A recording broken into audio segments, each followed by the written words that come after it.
Welcome, Lars Stender. Thank you very much, Stephen. And you have been here before? Yeah, one or twice. Oh, okay. Yeah. So what are you going to do for me today? Well, today I'm just continuing reading from my book Mandigo and the Hellhounds. There we go. Yep. So we're about halfway through now, and so you definitely have been here. Yeah. So the plot thickens. I will really look forward to hear more. As everyone else, I don't know anything else than what you have reading up so far. Yep. So I'll keep you in the dark, my friend, until the very end. Yeah, because I don't have your book up there. That's right. And although I try to keep my moon in the light so you can have some reflections and stuff. Exactly. So I will try to reflect to the book what's going on. Yeah, that's right. Yeah. So, but otherwise, I'll keep you in the dark. Okay. Part of the mystery, man. So I will look for the star. Oh, there you are. Yeah, I'm fine. Hey. Okay, guys and girls, this is Lars Stender, and he will now take over. Yeah. Hello, guys. My name is Lars Stender. I'm from Denmark, who's a writer who specializes in writing fantasy and science fiction stories. Right now, I'm going to read a chapter from my fantasy book, Mandigo and the Hellhounds. If you want to know more about my books and my writings, then just check out the link to Twitch at the bottom of the screen. Right now, chapter 25 from Mandigo and the Hellhounds. The wind died down around nightfall. A raw and damp coldness poured down from the mountains, and the mist from the waterfall wrapped itself around Bloodstone, like a foggy web that surrounded the granite frame of tower. Mandigo shuddered slightly between the shadows beneath the eaves of the stables. The pale half-moon could just be discerned through the fog, but quickly it grew fainter and fainter. Here and there, small oases of flickering light from the gas braziers could be discerned. Sounds and voices became distorted by the fog and echoed at various speeds between the walls. Mandigo hardly noticed it. He had by now become well acquainted with the night and its various phases. Oddly enough, he felt safer at night than during the day, perhaps because his scars were more noticeable in the daylight. By day he felt like an outsider, whereas in the evening he was his own master. At least until Mortero returned, which could happen any day now. That was why Mandigo was eager to start inspecting the secrets of the keep. For a long time now he had felt like a pawn in Mortero's game, and wherever he turned it seemed that there were more questions to be asked than answered. Things needed to change. Finally, he heard someone approaching. They were trying to walk quietly, but nevertheless they could still be heard, Mandigo thought. Soon he saw a couple of shadowy shapes continue walking out of the mist. They were hooded figures that crept along the curtain wall and towards the stables. He counted 1, 2, 3 such figures. 3! Something set off an alarm in his head. He had only invited Jasper and Casper to the night expedition, so who was the third person? Which one of them had betrayed him? Maybe it was a trap. Mandigo pulled back closer to the shadows, so that he was completely hidden from the approaching figures. From his hiding place, he kept a close eye on the 3 figures. Even though their hood covered their heads, Mandigo could recognize Jasper and Casper through their movements. However, he was unable to identify immediately the third person. The person was taller than the other 2 and seemed slimmer. Could it be Grimwald? Or Alamut, maybe? At any rate, it was not a good sign. A few minutes later, the 3 figures reached a spot right in front of where Mandigo was hiding. They stopped and looked around, unable to see him in the dense shadows. "Mandigo," one of them whispered carefully in the darkness. It was Casper's voice. "Mandigo, are you there?" At first, Mandigo did not answer. He wanted to know more about the third person. "Maybe we are too late." "Is it still midnight?" the middle figure observed. Mandigo recognized the voice as being Jasper's. "Maybe you got caught by one of the guards," Casper whispered. Then the third person said something, and Mandigo got a shock when he recognized her voice. "We will do so too, if we keep standing here. Are you two idiots sure that you were supposed to meet him out here tonight? And do you have any idea what we are supposed to do anyway? Mandigo stepped out of the shadows. He noticed, with satisfaction, that the others became startled when they saw him. What is she doing here? He hissed at Casper as he pointed towards the third figure. Helena drew her hood back and looked directly at Mandigo. It's not their fault, she said. I saw you talking together before dinner, and with a small magic formula, I let the wind carry your words to my ears. I followed those two clowns when they tried to sneak out the boys' dorm. You really should be more careful if you're going to pretend that you are spies.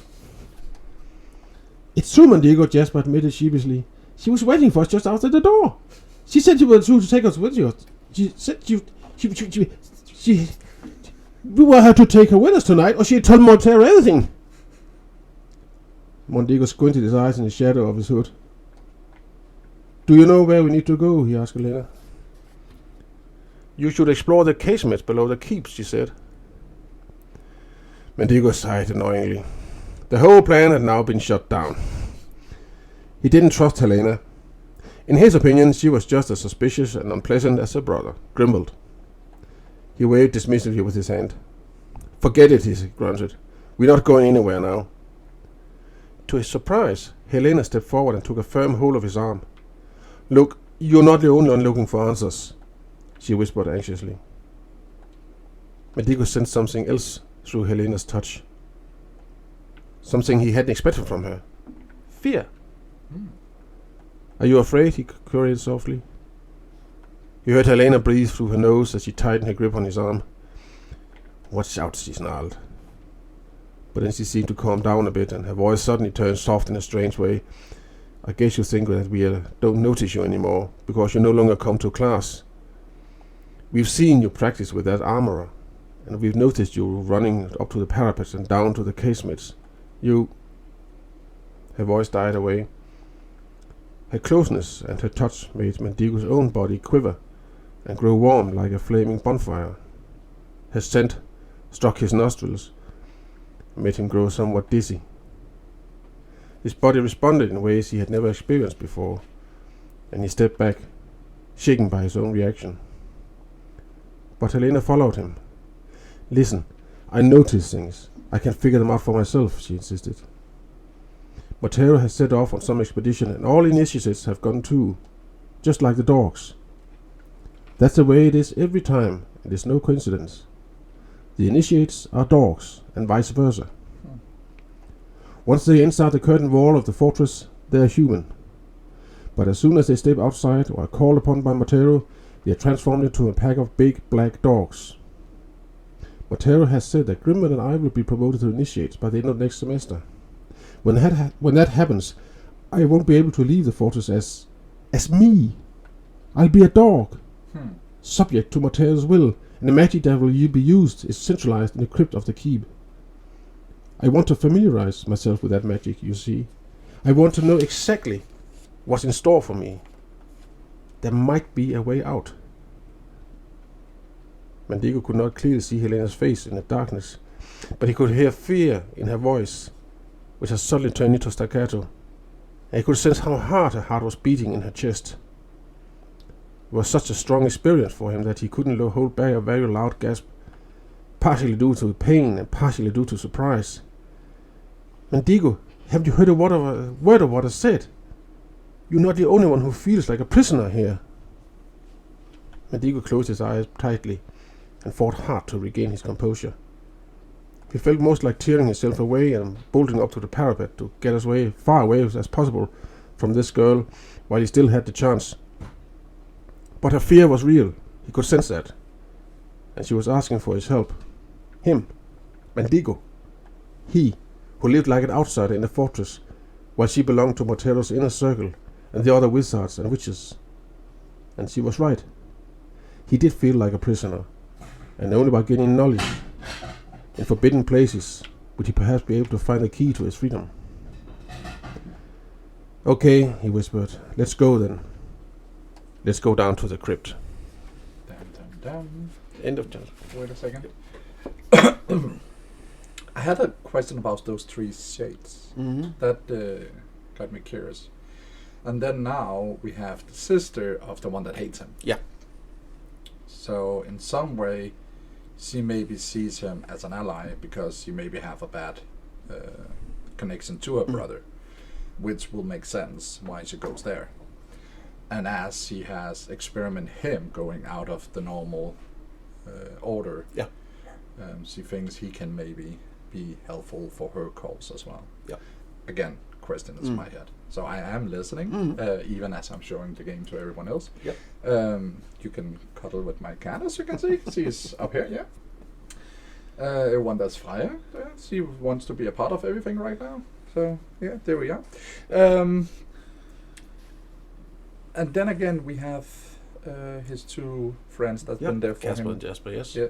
And in some way, they seems like quiet shades that never been seen. Yeah.